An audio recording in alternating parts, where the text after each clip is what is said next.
Hello everyone, my name is Lauren and welcome back to the channel. Today I would like to introduce you to my army. Now, after counting this, I think I counted 17 armigers. I have 3 Questoris Knights, I have a Lancer, and I have a Dominus. Now hold on, before we get into it, please take the time to like and subscribe. I have 112 subscribers at the time of recording this video, and it would mean the world to me if you could subscribe. I really want to make this YouTube thing work out, and you'd be helping me out tremendously. Alright, let's look at some knights. Now I also have 3 war dogs. I bought this kit, and then I traded Lucius the Eternal for a Stalker, because I wanted to be able to play Combat Patrol. I've still never played Combat Patrol before. Now this Brigand right here, I did a YouTube short about it. You can find that on the channel. I'll link it down below. It was a staple in my Death Guard army for a long time, back before the Codex. This guy put in a lot of work. Same with the Carnivore. The Carnivore, I started painting it to match my Death Guard army, and then I moved on to a different project. Now, you are probably asking yourself, why do you have 17 armigers? Well, I lied. I have 19 armigers. I just haven't built 2 of them yet. On top of that, boom, that's a Questoris Knight that I haven't built yet. So, I still got some work to do. Not 100% sure how any of those are gonna shake out. So, let's talk about the wide array of color schemes here.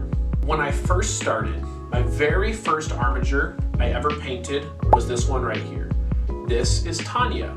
This is Tanya 2. This was my rebooted Tanya. I've talked about it.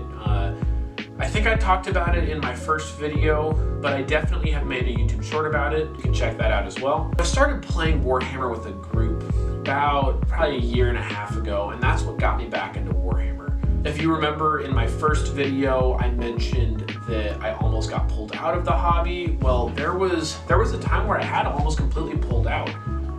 I didn't like that if I wanted to play at the Warhammer store, I had to use painted models. I didn't have to use painted models, but if somebody came into the shop and they had battle-ready armies, they were allowed to kick us off the table so that they could play, because the GW store wanted to show off painted models, which, look, when it comes down to it, I understand them wanting to show off painted models.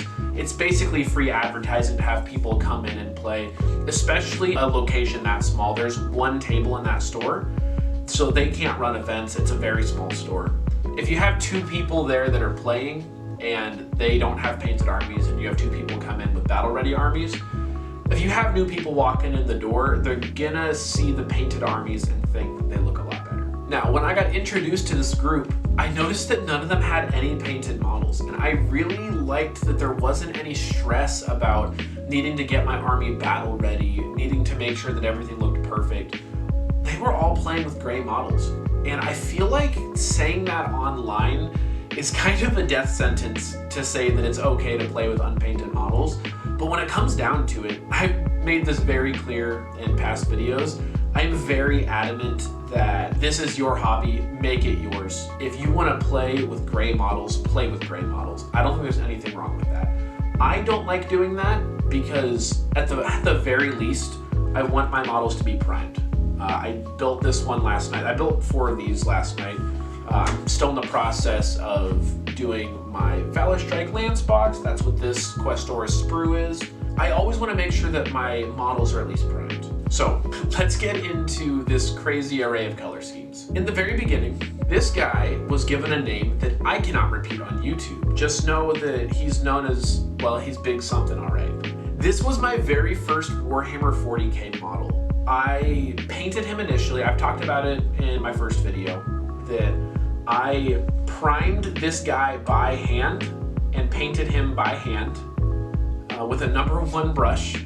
I primed him gray, and then I painted him lead belcher. So when I repainted him, I painted him actually to match this one right here. I really wanted all of my knights to look different because I wanted them to be free blades. One of the reasons I liked knights so much was because I could make every single model look different and still have it be a lore accurate army. If you have a Space Marine Legion where every single Space Marine has different colors on him, it's gonna look pretty weird and it's gonna throw people off. But if you do that with knights, they're free blades. So that's why I liked knights so much in the beginning. Plus, having giant robots just stomping through the battlefield it's a lot of fun.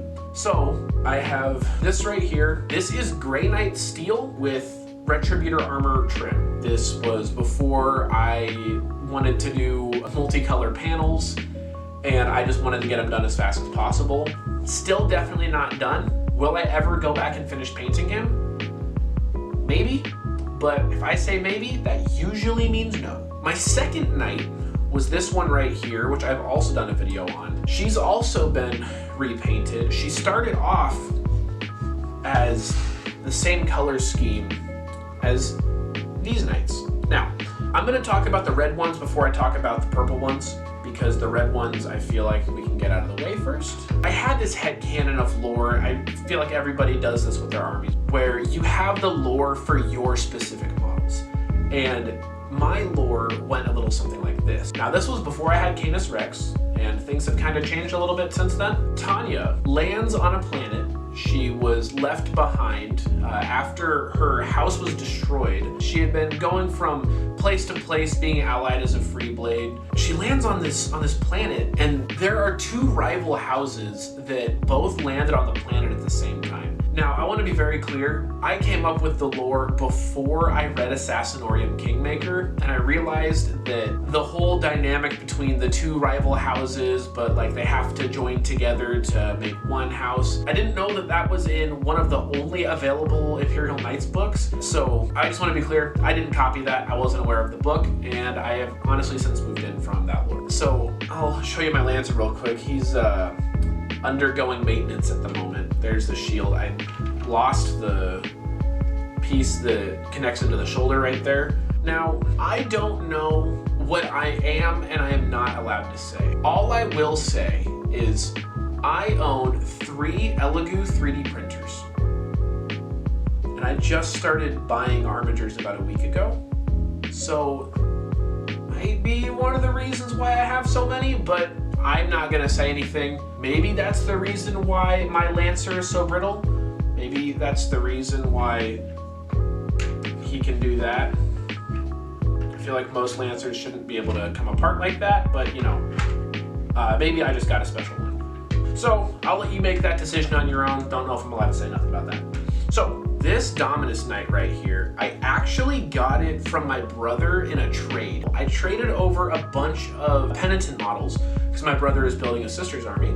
And he bought this to ally in with his Chaos Space Marines, realized that he didn't really want to ally in models, especially 1/4 of your army being an allied unit, not getting to benefit from your army rule. So I carved the corn sigil off right here, and I decided to repaint him.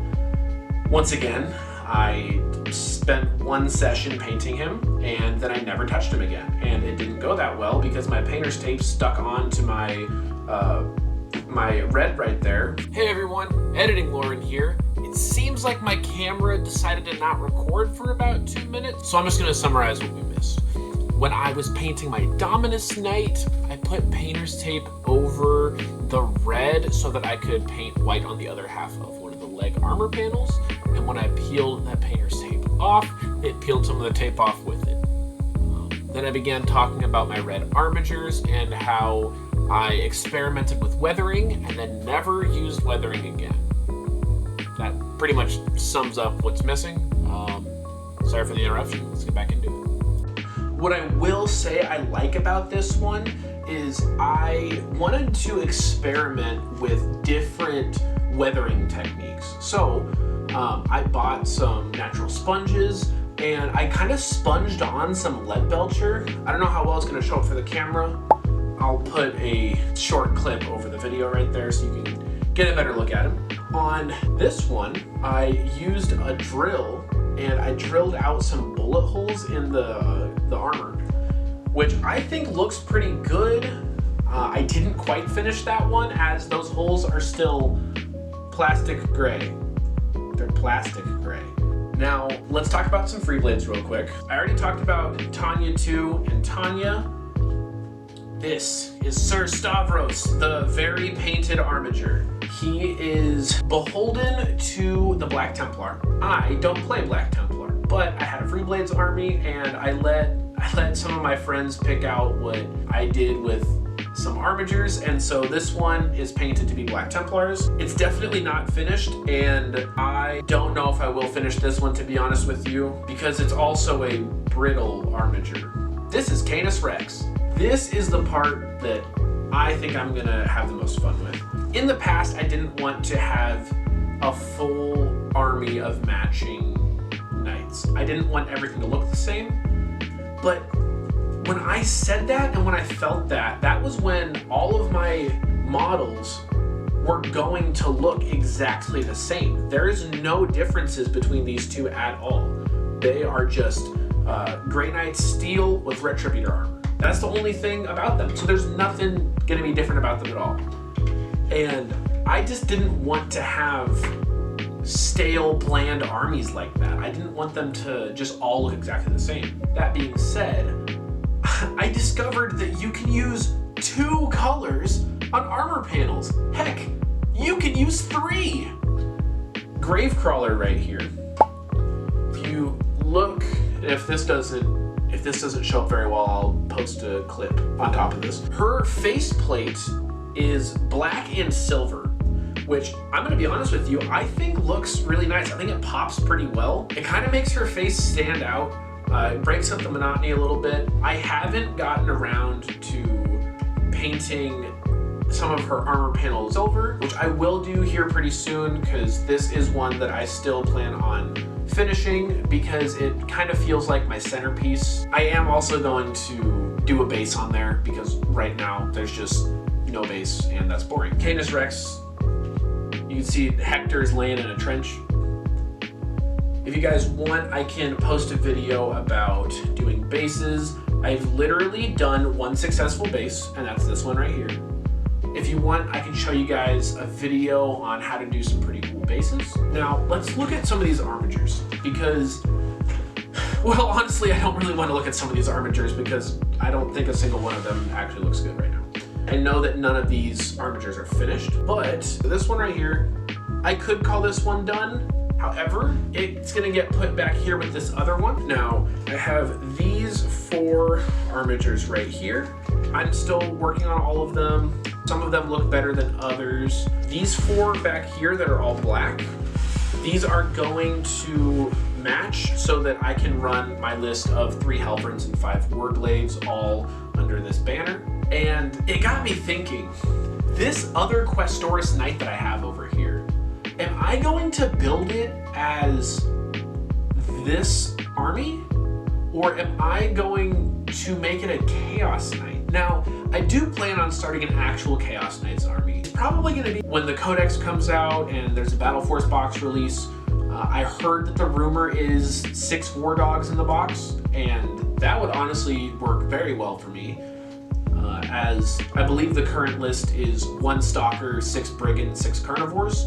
And I would just need to buy 2 more boxes of War Dogs and I would have the full list, since I have 1 of each of those knights right now. Now, if you guys want to hear more about the lore that I wrote, please feel free to drop a comment down below. I would love to make a video talking about the lore that I've created for this army. It's intertwined with the lore for my Death Guard, as I have gone pretty heavily into detail on my Death Guard lore. I kind of just tied those 2 together because what's more fun than having 1 army that has lore, 2 armies that have lore, and they fight each other? I think that's a lot of fun. So feel free to drop a comment down below if you want to hear about that. To conclude this video, first, I would like to say thank you for watching. Second, I like knights I just really like them. I don't think there's anything more fun than having big stompy robots charge across the battlefield. It's a lot of fun being able to have all of this stuff. Does it feel bad when it's turn 3, I deployed maybe more aggressively than I should, and now I have Canis Rex and 2 Helverins? Yeah, that does feel kind of bad. But at the end of the day, I'm having fun. I feel bad that Knights is one of those armies that there's a little bit of a stigma against, specifically when it comes to new players. They have a hard time playing against Knights. And yes, right now in the meta, Knights are strong. I don't know anybody that plays Knights at a competitive level, and I feel like it's very important to remember when you see the meta news about, oh, this army has a 55% win rate, this army has a 45% win rate. At a casual level, that's not going to make a difference. Are there going to be things that are broken? Yes. Is Magnus the Red stupid? Do I hate him? Yeah, absolutely. Is Mortarion really cool? But it all comes down to what kind of player you are. Are you going to know what every single stratagem does? I hope so. I literally don't. I don't know what half of the Knight stratagems do. I know Valiant Last Stand, I know Squire's Duty, something about Thunderstomp, but I don't actually know what Thunderstomp does. That's the stratagems I know for Knights. I think that stratagems are a scam created by Games Workshop to steal your command points. To wrap things up, I think that you should play Knights, and no, you do not have enough armatures. Go buy more armatures. Go on. Go. You can close out of the video now. Go buy armatures. Go buy the armatures. Now, do it.